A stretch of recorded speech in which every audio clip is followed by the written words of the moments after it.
Good day to our esteemed viewers, and a warm welcome to our esteemed audience on our YouTube channel.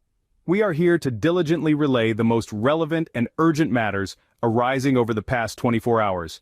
The following is a detailed report as provided by U.S. Department of Defense spokesperson Patrick Ryder. The USSC, the U.S. Navy's guided missile destroyer, recently intercepted 3 incoming ballistic missiles and an estimated 8 unmanned aerial vehicles in the Red Sea.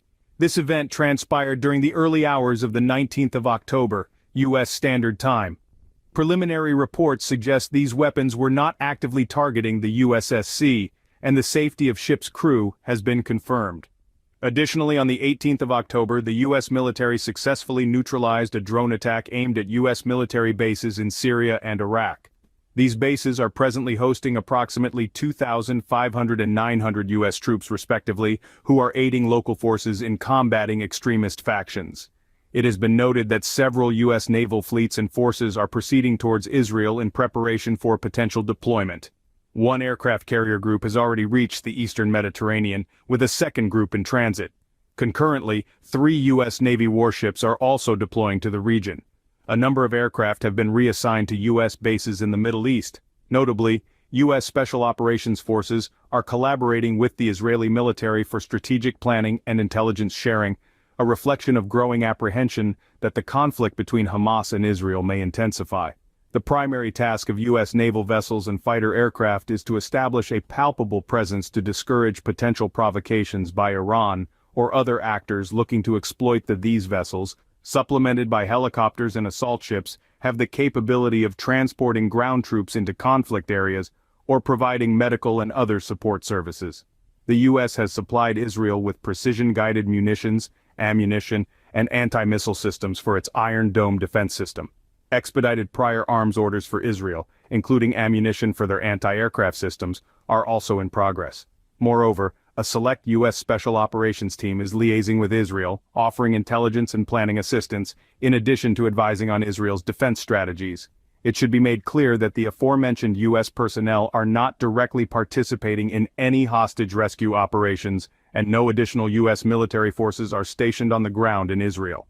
In a recent development, the United States Congress has unanimously passed a bipartisan resolution, thereby affirming its unwavering support for the Israeli nation and acknowledging its inherent right to self-defense.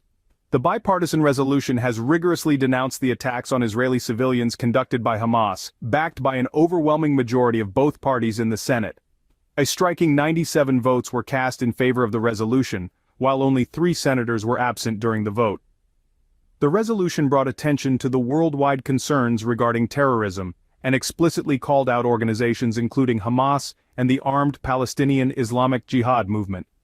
The resolution emphasized the United States' preparedness to furnish Israel with crucial resources required for its security, foreign policy, and intelligence activities. This decisive resolution was endorsed by the Senate prior to President Joe Biden's impending speech, which is expected to advocate for a supplemental budget package comprising aid for Israel. The resolution comes in the wake of recent protests held at the U.S. Capitol in Washington, D.C. by supporters of Palestine, urging an immediate ceasefire in Israel. Law enforcement promptly intervened, culminating in a multitude of arrests. Spearheaded by a peace advocacy group, these protests saw participation from over 350 individuals, including an assembly of 24 Jewish clergy members. In corresponding developments, anti-Israeli protests have ignited throughout the Middle East in response to Israeli operations in Gaza. Near the U.S. Embassy in northern Iraq, security forces employed tear gas and water cannons to control the demonstrators. Around 300 supporters belonging to various Iraqi militia groups congregated near an entryway to the Green Zone, the locality housing the U.S. Embassy and other international diplomatic offices. Additionally, the Yemeni capital Sana'a witnessed thousands of citizens marching in protest, while Iran, suspected of backing Hamas, experienced nationwide demonstrations against Israel. These demonstrations predominantly propagated anti-U.S. and anti-Israel sentiments. Prominent U.S. officials and legislators have voiced their strong support for Israel's military response to the rocket attacks. The Israeli Defense Forces, IDF, have escalated airstrikes on an assortment of cities and towns in Gaza, causing a significant number of casualties, as reported by Palestinian health authorities. The casualties sustained on October 19, 2023, amounted to over 100 deaths and hundreds of injuries, marking it as the most substantial loss of life since the 34-day conflict in 2006 between IDF and Hezbollah. In light of these developments, the U.S. Embassy in Lebanon has issued an advisory, urging its citizens to evacuate Lebanon immediately. Other countries, such as the United Kingdom, have issued similar advisories in view of a possible armed conflict in the region.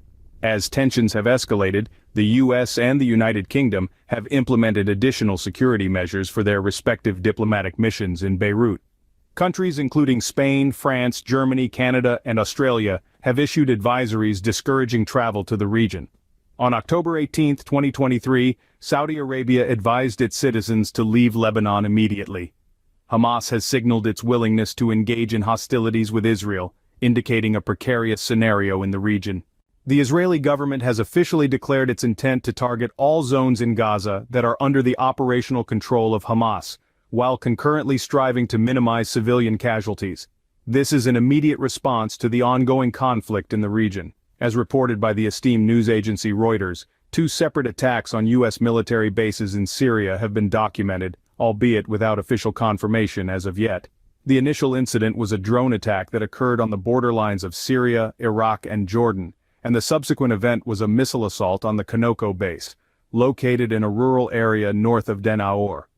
Meanwhile, in the earlier part of October, Kurdish militant factions initiated a rocket assault on a Turkish military base in northern Syria, resulting in several police personnel and soldiers sustaining injuries.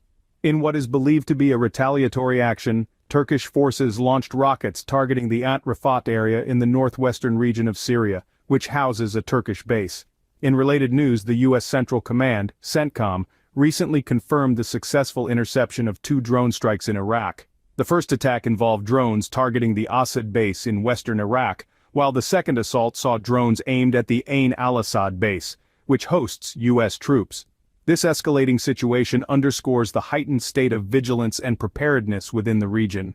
In addition, the U.S. has verified the neutralization of 2 drones that had intended to launch an attack on U.S.-led coalition forces in Iraq. Concurrently, various anti-terrorist factions in Iraq have claimed that one of these intercepted drones was armed with explosive devices and had crashed in the Sama region near the village of Batas in the Haria district. On a pertinent note, Israel has recently come under scrutiny for allegedly conducting airstrikes in Syria, purportedly targeting locations believed to be associated with Iran, such as the Damascus airport and Aleppo. It is alleged that these strikes are aimed at impeding Iran's weapons supply chain to Syria, a country where Iran has been increasing its sphere of influence since it began extending support to Syrian President Bashar al-Assad amidst the civil unrest that ensued in 2011.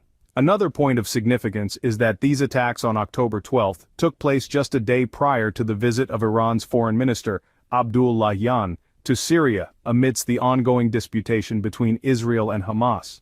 Furthermore, in March, a U.S. military base in eastern Syria was the target of a drone attack on March 24, involving 10 missiles aimed at coalition forces stationed in the Green Village in northeastern Syria. However, it is a relief to report that there were neither casualties among the U.S. personnel or coalition forces, nor any damage reported at the base. This incident occurred just a day subsequent to the U.S. military's retaliatory airstrikes in eastern Syria against armed groups that receive support from Iran.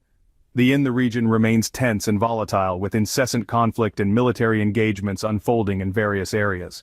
We appreciate your viewership of this broadcast. Should you find it informative and engaging, you are invited to indicate your approval by clicking the like button and subscribing to our channel for further content. Your continued support is of great significance to us. Our sincere gratitude.